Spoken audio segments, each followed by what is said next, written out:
I'm gonna share a secret that I've never told you. You ready to talk? Come on, this is gonna be very therapeutic. Have you ever been to therapy? No. Mind you, he needs a therapist. You have not talked about that's still internal within you that need to come out. You promote people getting therapy, but you haven't gotten it yourself. I don't like that. But healing yourself is one of the greatest gifts you can give to your heart and to your blend.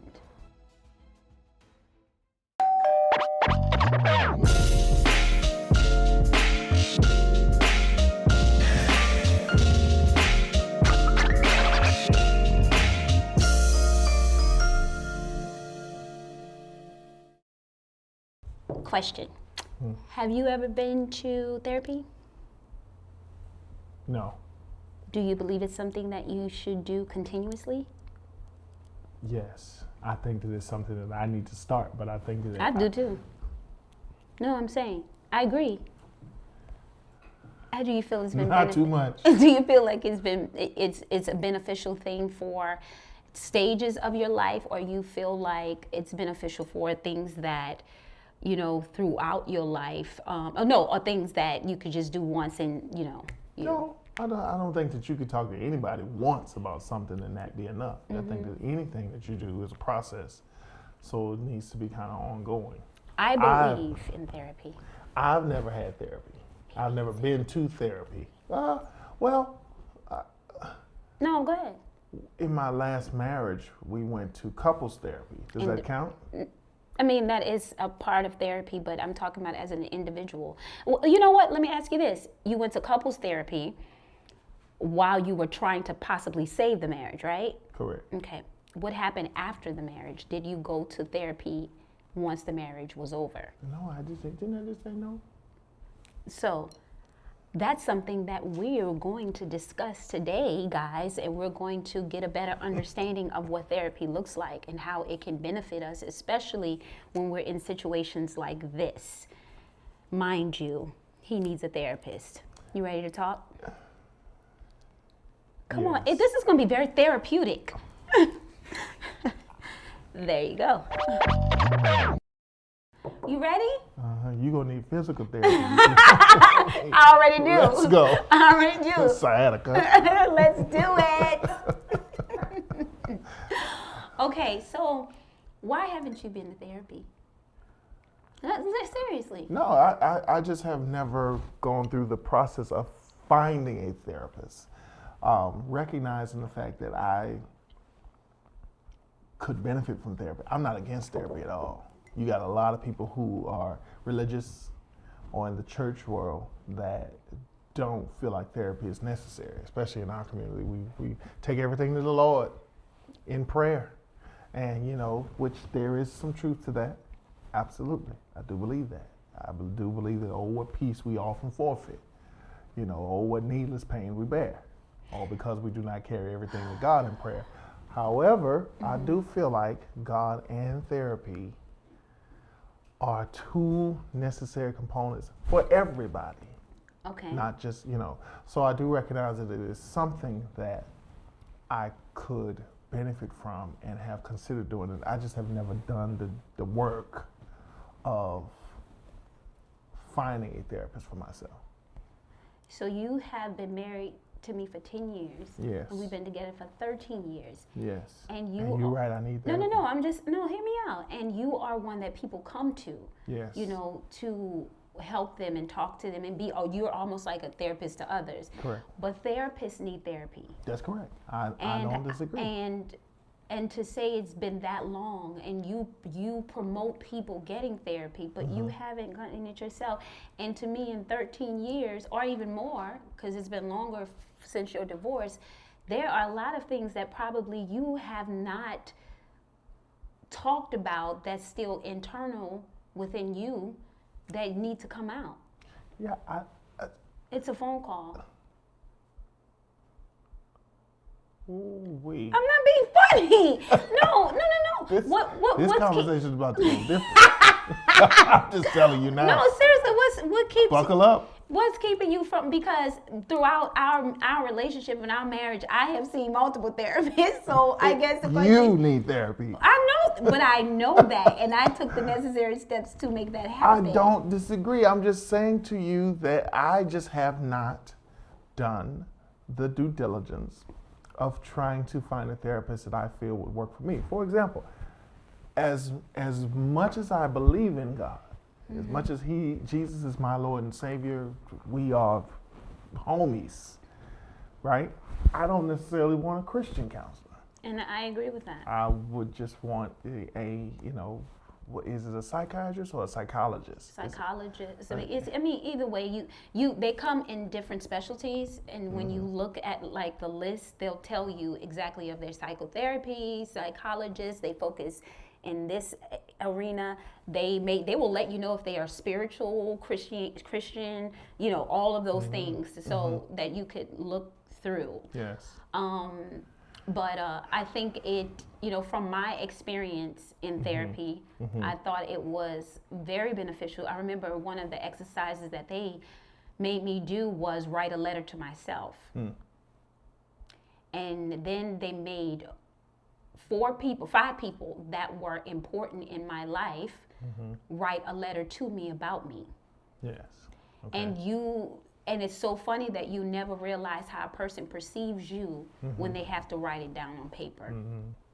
Because what they're afraid to say in person to you, they can easily say on paper. Yes, I understand that. So now, what I will say is that I do have confidence. I do have safe spaces. Yeah, I think that's good. Yeah, I do have, people that you can go to. Absolutely. But this is a thing, a therapist is a neutral person. He doesn't know Right. Greg Kirkland. He doesn't know your past, your present, or your future. He doesn't know what you do, when you did it, how you did it. He's only basing it upon what you tell him or her and the experiences. And I think it opens the window to full-fledged healing, which when we're talking about situations like this, like blending, what does that look like for everyone included?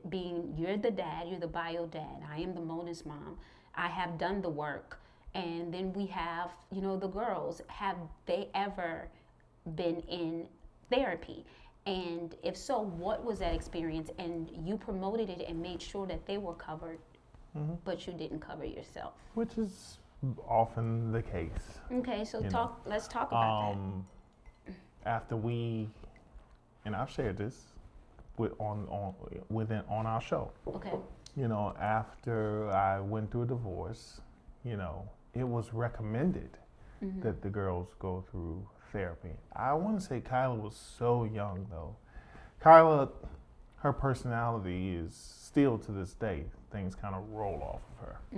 Yeah, she could listen. That's your stuff. Right. You enjoy yourself. Y'all don't want to get married. Y'all don't want to stay married. Be blessed. Right. No ED, like Instagram. With Kirsten is more emotionally, I guess just emotional. You know what I'm saying? She's vested into it. Yeah. And just her personality. Yeah. She's I won't say emotionally high strung, that wouldn't be correct. But she's a Leo. Are Leo emotional? No. We lead. So a lot of times we have to. Go ahead. A lot of times we have to keep it. What is this show about? Because I feel like you're attacking me. No, I'm giving you therapy. You're not therapying me right now. Therapy. What I'm saying is that Kirsten was the one that we recognized I've shared, she struggled with separation anxiety. She was the older sibling. She did have more understanding, I think, of what was happening. Got it. What was going on. And so for her to go through some form, and she wasn't in there long. It was a couple of sessions. I remember where it was. I remember the room. I remember what it looked like. I remember what was all in the room. But it was just recommended that that she, and both of them, but more so she I feel like she benefited more from it, or even if benefited is not the right word, I feel like she got more out of it. You know, like I said, more so than Kyla, because Kyla was just, you know, I'm good. She was good. But that was important to me. It was important to me that she got that, because I wanted my child to be emotionally healthy. I wanted her to be heard. I wanted her to be seen. I wanted her to be well. I wanted her to be whole, you know. And even though I recognize that I have the gift of counseling, I have the gift, I guess you could say, of therapy, even though I'm not considered a therapist officially. You know, I could recognize the fact that, you know, it was important to me that she had that experience and that she was able to have that so that she could be as well as she could be. Okay. I probably at that time did really need therapy. I felt like I needed therapy more then than I do now, even though I do recognize that I could benefit from therapy now. I probably did need it more then than I do now, because going through a divorce and even coming to a place of recognizing why I felt that divorce was the best option and why I needed divorce was because of a lot of internal things that I had recognized about myself. Some truths that I had to tell myself, some honesty that I had to give myself, some tough love that I had to give myself to say, hey, you got decisions that you got to make, and it is what it is. You know, they're going to be tough. They're going to affect your children. They're going to affect your extended family. They're going to affect the friends that you've created as a unit. They're going to affect basically everybody in the scenario, you know. And then I had to throw that over my shoulder and carry that cross, you know. And you know, I was joking to my viewers and listeners, you know, playing with you in regards to the whole therapy thing, but seriously, that's where I was trying to go with it. It's not so much I'm saying you need therapy because you just all over the place. It's not that, but therapy teaches you that accountability isn't shame, it's freedom. The things that you carry, the things that you've dealt with, it's uncomfortable because you're unlearning almost like survival habits that protected you throughout that process. You gotta even like rip yourself of those things, because the thing about it is you carry so much for other people that the weight is heavier, I feel, than you think on yourself. And if you don't learn how to go somewhere, a neutral, safe space, and release that, it's just going, as we talked about this in a previous episode, it's just going to weigh on you more and more as you go into ministry. You're going to have the weight of church and all of those. You cannot take on those things without releasing some of the others.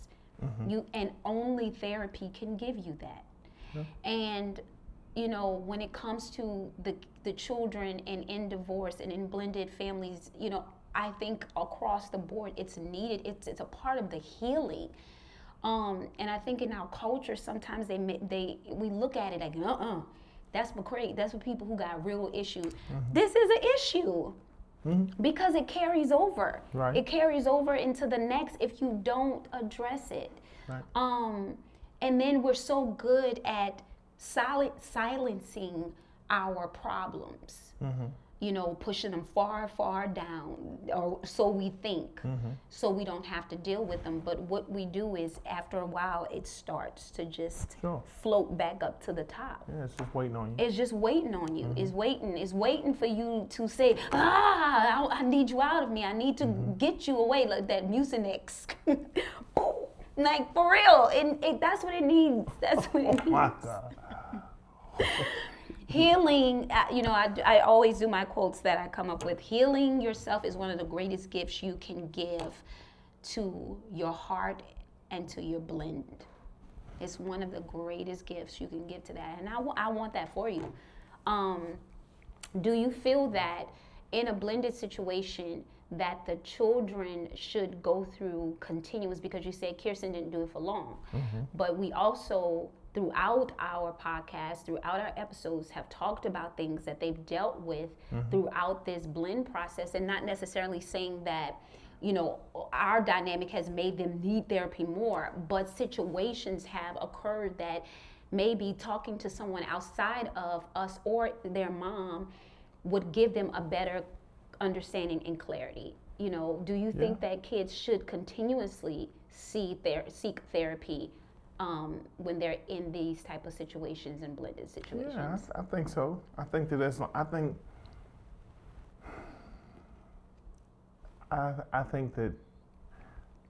I do think that.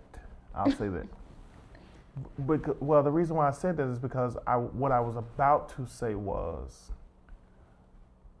I think that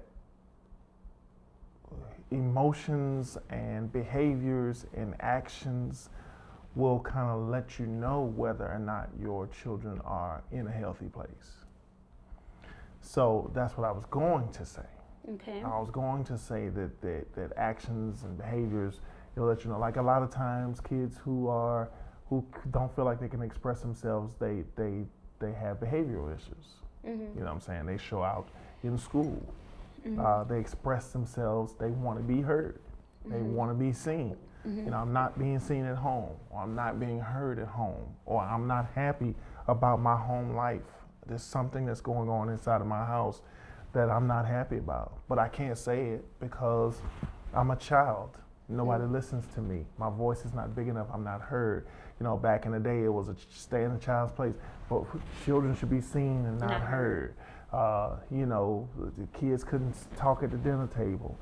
What happens in this house stays in this house. So, you know, there are learned behaviors. There are taught behaviors. There are caught behaviors that children, you know, are privy to, that I think let you know that there's something deeper going on.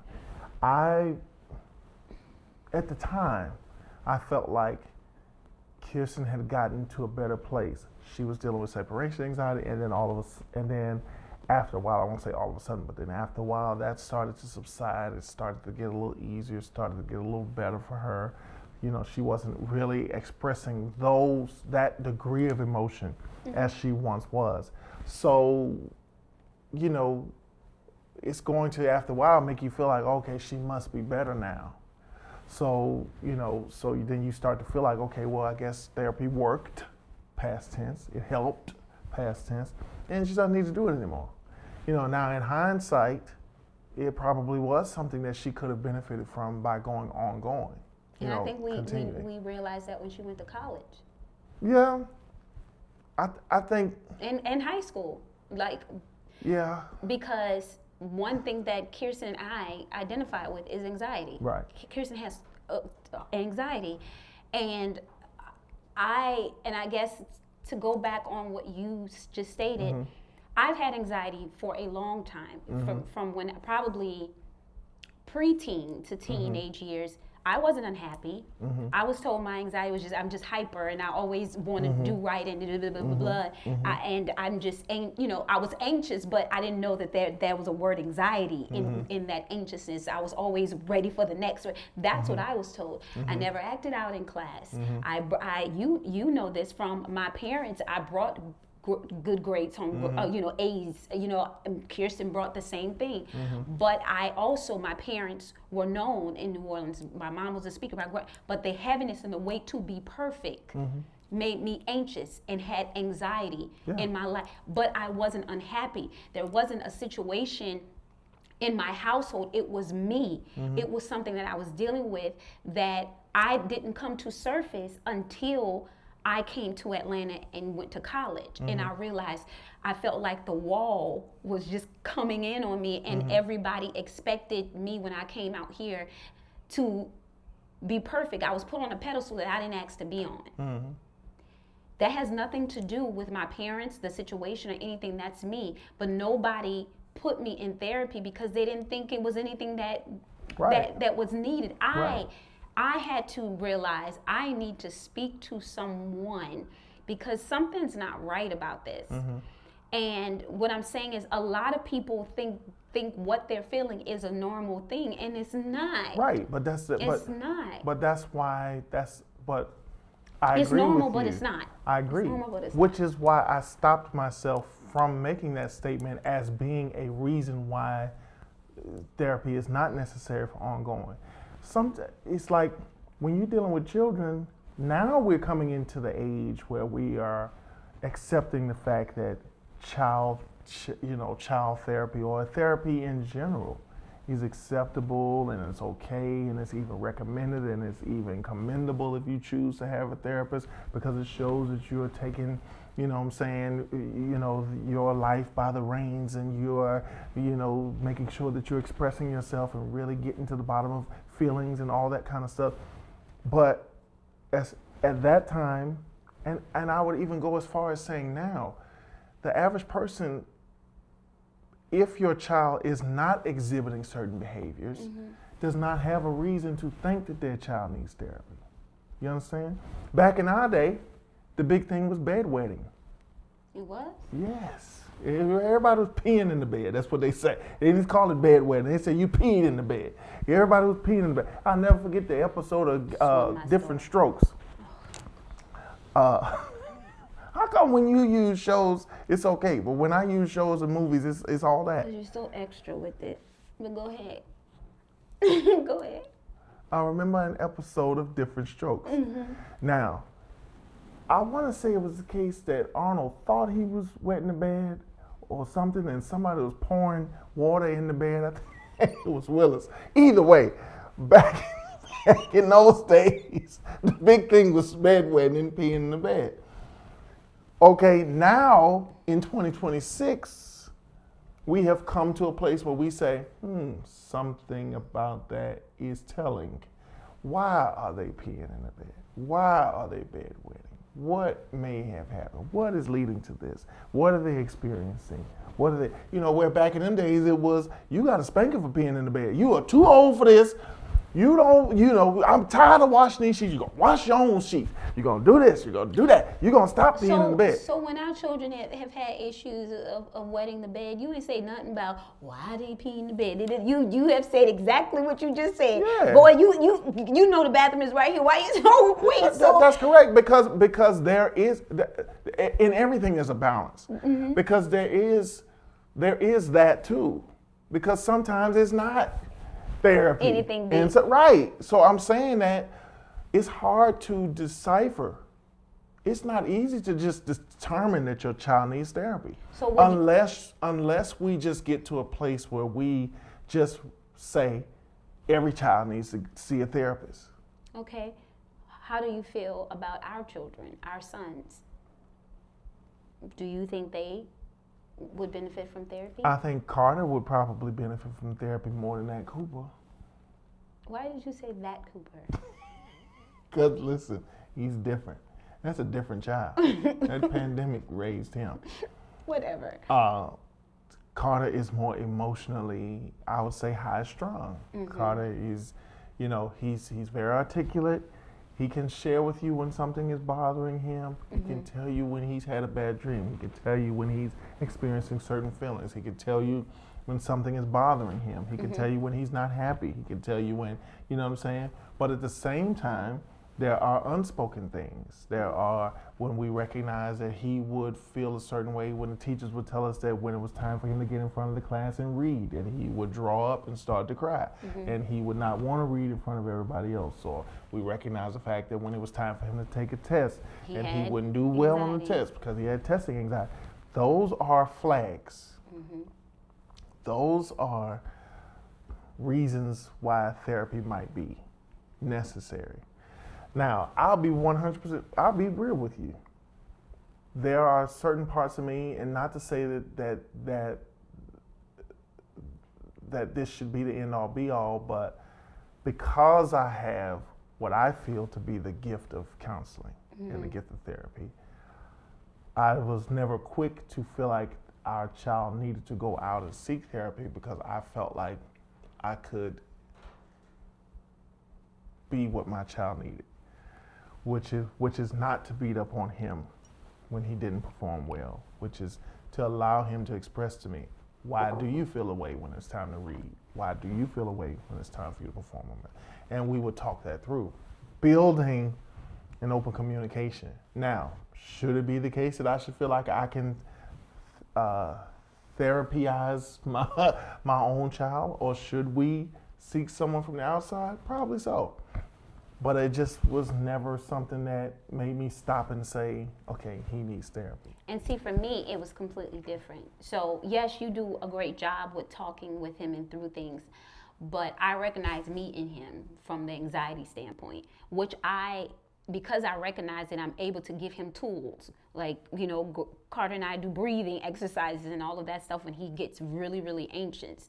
And when, I even make him do things when he's, about to take a test or even baseball, take a breath, breathe, all of those things. But for me, I have looked up therapy for him. I've looked it up. I haven't, pulled the plug on it. Well, I haven't made the move yet in regards to pull the trigger. Thank you. Couldn't remember the word. Pull the trigger on it yet, because I am prayerful about it. I want to make sure I have the right therapist who is not talking at him, but to him and hearing him back, and not putting thoughts in his head, but really there to help him through what he's dealing with, giving him true exercises that he can take with him. And that's that's where my research is. I want to make sure that God puts the right person in my view, so I'll know, okay, that's who my child needs to talk to, because therapy can really take a toll on you, and it can affect you, and you can start believing everything that they're saying to you, and they can take your words and flip them, and I don't want that, especially with a child. Child is very innocent, and they absorb very quickly. So I don't want to put them in front of somebody that will take that for granted and speak things that aren't, or make things out of something that's not there. Oh, they're doing this, and oh, maybe it's because of that. Yeah, I don't.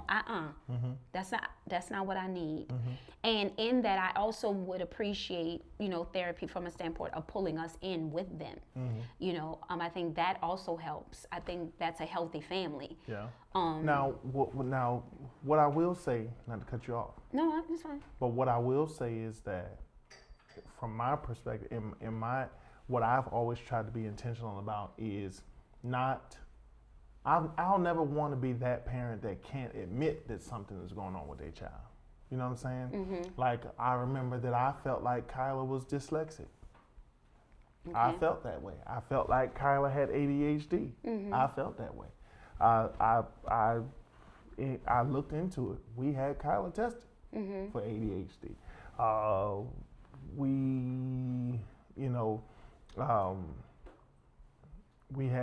I don't think we did the dyslexia test, because the teachers came back and told us that a lot of what she was experiencing were normal things.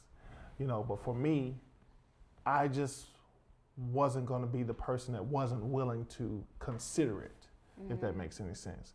Like, I'm going to at least consider that this could be a possibility. It's not because I'm trying to claim it on, because I remember even when I would say that, like, I feel like, I don't know, Kyla might have ADHD, because she was so hyper. She would never sit still. She was always doing something. She was always into something. She was always busy.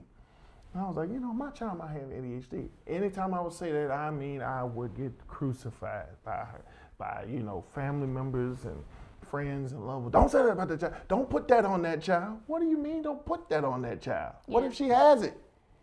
Why don't we at least find out that she doesn't have it? I want her to not have it, but I don't want to act like she might not possibly have it. Yeah. So that we can take the necessary steps just in case she does. They come back and say she doesn't, praise the Lord. That means I just need to figure out a different way to tame this wild child. But I just was never going to be that child. And with our boys, now I'm going to go to bat for my boys, right?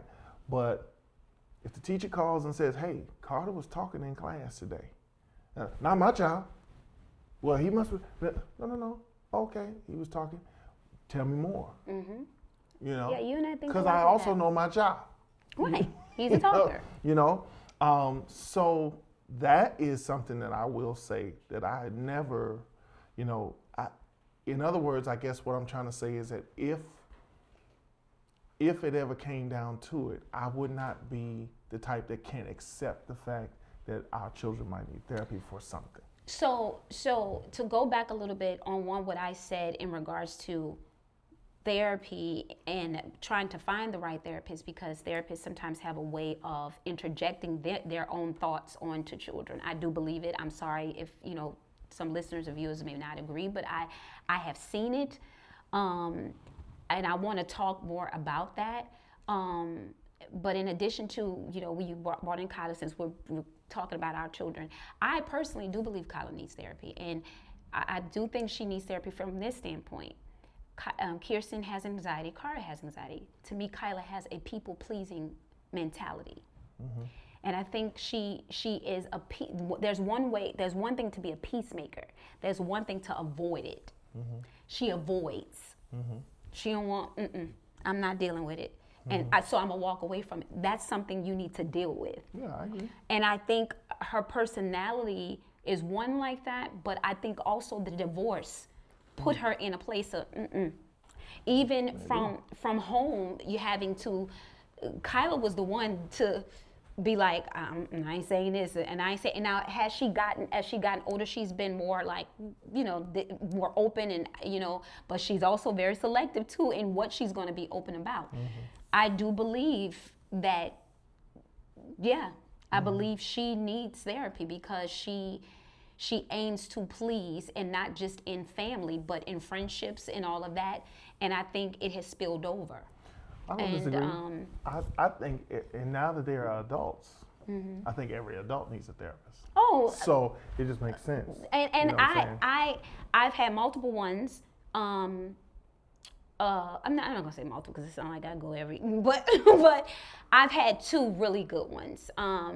And to kind of go a little bit more in regards to how a therapist, to me, is supposed to help you and not hinder you or be a stumbling block to you, is they're supposed to take what you express and dissect how that is affecting you at this very moment, and taking different exercises, tools on how we can break the cycle that has brought you to their chair. Sometimes a lot of it is people, how they view themselves. People, we're the hardest on each other. And if we don't learn how to see ourselves the way God sees us, and love on ourselves the way God loves us, then we become destructive to ourselves. Okay. And that can also start from childhood. Yeah. I look in the mirror, I'm not beautiful, I don't have pretty hair, I don't have this, I don't have that, We then become the adults who get BBLs and this and Botox constantly. Listen, let me rewind. I don't have no issue with Botox, just so y'all know. I have no issue with it. If you want a BBL, that's on you, boo. I have no issue with that too. Just be mindful and be careful whomever you go to. And let's be real, that's my disclaimer with that. But there are some people that do it because it's deeply rooted. Nothing will ever make them appreciate or love themselves. So they try to take care of the outer appearance to cover up what's going on, or mask the internal. And the internal, if that is healed, if that is understood, if that is accepted, then the outer will exude the beauty that lives within. You know what I'm saying? Or what, because our mind controls so as a man thinketh, so is he. It all starts between our ears. And our mind could play so many games on us. And for children, their minds are so sensitive that what could really be there, all we got to do is constantly say, no, that's this, that's this, that's this, that's this, that's this, that's this, that's this. And they start believing it, truly believing it. And then if you have if you go to a therapist and they're saying, oh, it's this, or they need medication, put them on Ritalin. What? Put them on this. Put them on that. Then your child a zombie, and then sometimes that leads to other things. You know, additional drugs. You know, street drugs. All of those. It just, and then you realize, okay, was the problem that big? And then it circles back to, as a parent, did I do the right thing? Right. Sure. You know, so it's like, how do you gauge that type of thing as we're talking? You know, as I said, you know, that's the only thing I'm dealing with in the process of putting Carter into therapy. It's just trying to find the right one. So many people call themselves a healer, and I am a life coach. I can life you through it. Well, there's nothing wrong with life coaches as long as they, you know. No, but I didn't say that. I did not say nothing. I didn't say anything was wrong, because I have friends that are life coaches, and guess what? They went through the proper training. That's what I'm saying. But for those who have not, who call themselves, I am a life coach. I can work through. I can help you through your issues. When you're dealing with your own. That's preachers. You got so many bishops. Which we can go way deeper than that. But you know, they need counseling too. They need a therapist, but this is not about preachers. Correct. This is about the children. Thank you. And all I'm saying is, see, and he is a preacher, and ask him if you've been to therapy yet. Rewind. No. So let me ask you this. See? You know, we talk about, like I shared how Kirsten and Kyla went through therapy for a short time after the divorce. Okay, now fast forward, you see that there are areas in which they could use a therapist now as adults. You know, we talked about how Carter could stand to use a therapist because of his anxiety and the things that he suffers from, or I'm not going to say suffers from, but the things that he is faced with, right? And even Cooper, as he continues to get older, because he is emotionally high strung. So and he probably, he will. He's just too young now, but yeah. But do you feel like the thought process of Cooper and Carter ever needing therapy from the perspective or from the aspect of the blending dynamic?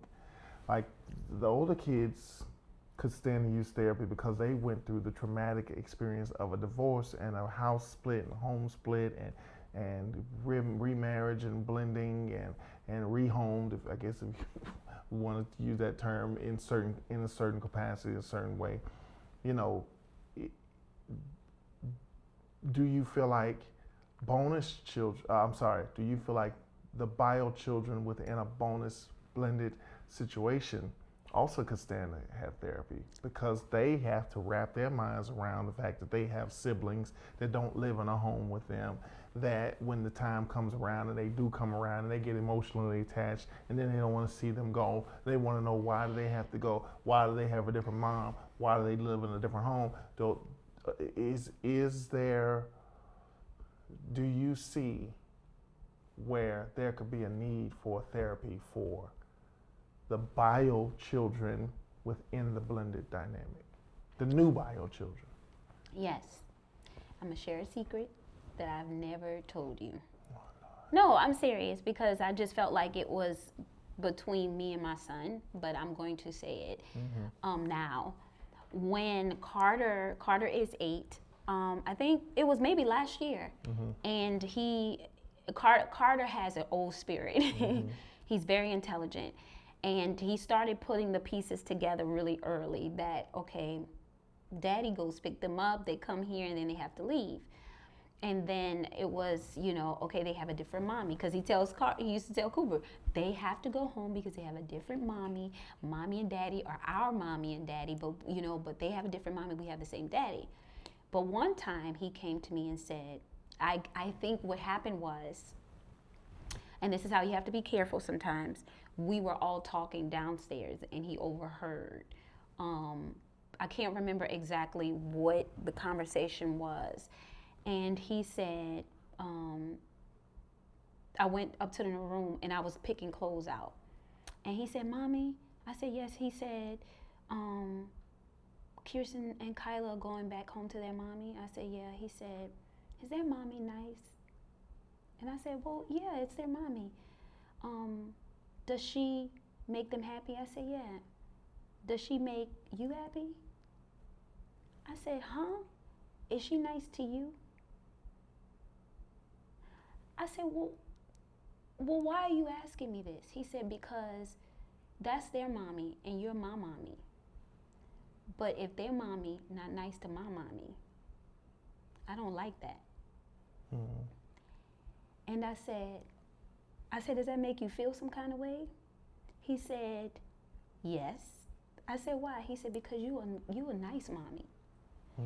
And I stopped the conversation and I was like, no, mommy's good. I said, mommy, mommy, I couldn't really come up with anything. I said, but no, mommy's, we're adults, we're good. I said, every adult sometimes has, like you and your brother. I said, but we're good. There's no issue. And he just looked at me like, okay. And at that moment, I was like, he needs a better understanding of what this is, because whatever he heard, he did not like.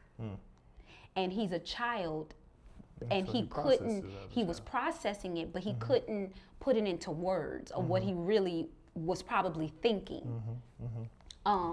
So I sat with that because then I thought about that from a lot of blended family standpoints of when you bring in your bio kids into a bonus blend and those bio kids start seeing what has truly transpired, or if there was any type of negative impact to their mother or to their father, that kid starts having like reservations about, and they become protective, and then it becomes, I need more clarity, even from a sibling standpoint. Like, why is your mom, you know what I'm saying? So yes, sometimes I think maybe it's a conversation among siblings that need to be had at some point when they're able to have those conversations. Do I think it is something that probably will come up again as they become older? Absolutely. I do. Well. I do think they're going to try to understand why there's a division, or why do we do things separately? Why don't we do things together? Because they may want at one point experience another blended family that are just arm to arm and arm. Like, yes, we, okay, I'm blended. Why is mine not like this? Right. So there's different layers to it. Yeah. It makes sense. And I kept that to myself because I was like, I'm not putting that on him. I'm not going to tell him that, because right now he's so young. We don't need to talk about that. But in that, it goes back to, that made me think even harder. Okay, I got to find a therapist. I got to find one. How do I do this? How do I find a therapist? How do I, but I mean, I don't see how it's any different than finding a therapist for yourself. No, you might find one that is not, okay, I don't know if I'm feeling them. Okay, I can sit through different interviews with a therapist. Yes. I can't sit my child through different interviews with a therapist. But you don't know. I can't do that. Yeah, but I mean, as far as I can remember, when we did put Kirsten and Kyla in therapy, but more so Kirsten, after the session was over, the therapist would sit with me and tell me what was discussed. But do you remember, was that, okay, let me ask you this. Was the therapist assigned to you all, or did y'all find, do you remember that? I can't recall. I really don't. I don't remember, because at that time you talk about an insurance situation because I know, not even that. I don't remember. I know sometimes through mediation, because, when you're going through divorce, they will then, before they actually go into divorce filings, and sometimes they, they tell you, let's go through mediation, because sometimes they don't want to go to court. Let's just mediate this situation. The mediator will say, I advise that you put the child and yourself in therapy. Here is a therapist that I suggest may work well for your family. That's why I was asking that question, because in situations like that, sometimes they appoint someone to you. Don't remember that. Yeah. I remember it being attached to something, and because I don't know that we actually saw that. But at the same time, I don't remember it that. Understood. That was 2009, 2010. So I don't really recall the ins and outs of how we landed with that therapist. But I do remember after she would come out, then that was the time that I had with the therapist. Was therapist would share, some of the things they discussed and what her findings were and all that kind of stuff. And I remember not feeling a need for, because you know me. If I had a conversation with the woman and I felt any kind of, vibe, I would have been like, no, this ain't gonna work. She's not gonna be able to go with this person here, because discernment. Yeah, you can feel would it. cause me You to can say, feel it. nah, that's not the right one. Absolutely. And so then at that point is when you say, okay, we're gonna try a different therapist. I think it's the same. So, and maybe we could do some research to find out what is the therapy process when it comes to a minor of that age. Because I would assume that it's not like adults where, you go into the room with your therapist and you talk, and when you come out, she or he is not able to share anything with anybody else. You talking about an 8-year-old child. Somebody gonna tell me something? because we could ask Carter all day long when he come out, what did y'all talk about? He's going to give, just like when he come out of children's church, we talked about Jesus. I didn't figure that, but what did y'all talk about? You know what I'm saying? So I don't feel like we would ever get that full recap from a child. So it's got to come from somebody. And I feel like that one-on-one time that you would have in the recap would let you know if you're getting the right vibe or not. Oh, absolutely. But I want to, for our viewers and our listeners, if you guys have any, suggestions, I would love to hear it. If you agree with what we're saying about children and being in therapy, and wanting to go to therapy, if you've done the work, I would love to hear what that's like, how you've done it, the steps you've taken. And I know that, as we've talked through it, the different steps that you would kind of like go through is knowing what is the specific need for the child. And then in knowing that need, I guess will help you choose the right therapist for that child. And, be it the psychologist, teen specialist, choosing whether you want a Christian counselor or not, something like that. Oh, this is a good point, and I didn't think about this. You want to verify that they're licensed. Sure, absolutely. You got to do all the things. No, seriously. You know what I'm saying? And have specific experience and even testimonials and things like that. Read through them. You got to do your homework now. You can't just take your child down to the building on 3rd Street and take them downstairs in the basement and say, hey, Miss Jackie talks to kids. Yeah. You're going to have 1 hour with Miss Jackie today. And no. And do like a process of elimination. I think you and I did that when we were looking for a pediatrician. When we were looking for a pediatrician for Carter, at first he was like, what are we doing? Because we went to, different meetings with different pediatricians, did we not? We sat in the office. I wanted to walk through. That was a first. That was a first for him, and because he was like, Leslie, what? You just pick a pediatrician and you keep moving. I said, no, you do not. I wanted a pediatrician who wasn't just going to talk to me as a doctor, talk to me as a mother. And did we not choose a great pediatrician? And she will tell you as she's talking, she said, I'm not going to talk to you as his pediatrician. Now I'm going to talk to you as a mom, because she also has boys. So we speak the same language, which I love. Then confirm, like you said, the approach, with the parent, making sure that there's some type of involvement with us, exercises, things that we can glean from too, as our children are going through the process. Schedule the initial session. Don't go overboard with scheduling multiple sessions. Take, a session, maybe a week, one at a time. One session at a time. I want to give this a try. Give it a try. Take it all in. See how your child responds to it. Trust the instinct of your child. You'll know if they're not comfortable. If you are in tune with your child, if you have that discerning spirit within your child, you'll know something ain't right. observe usually there is like not observation room when they're meeting. I don't know, it could be when they're younger, and then when they get to a certain age they may not have the observation room, but there is usually where you can see what's going on, and it's also from a protection standpoint. Find out the way to talk to the child to get that feedback that children don't all voluntarily give. We do it. Take them to their favorite ice cream shop, take them to get their favorite meal, and kind of, what y'all talked about today? How did things go? Did you feel happy when you were talking to him or her? Did you feel safe when you were talking to him or her? Kind of figure out those different ways to get at least what you may need in order to make a conscious decision.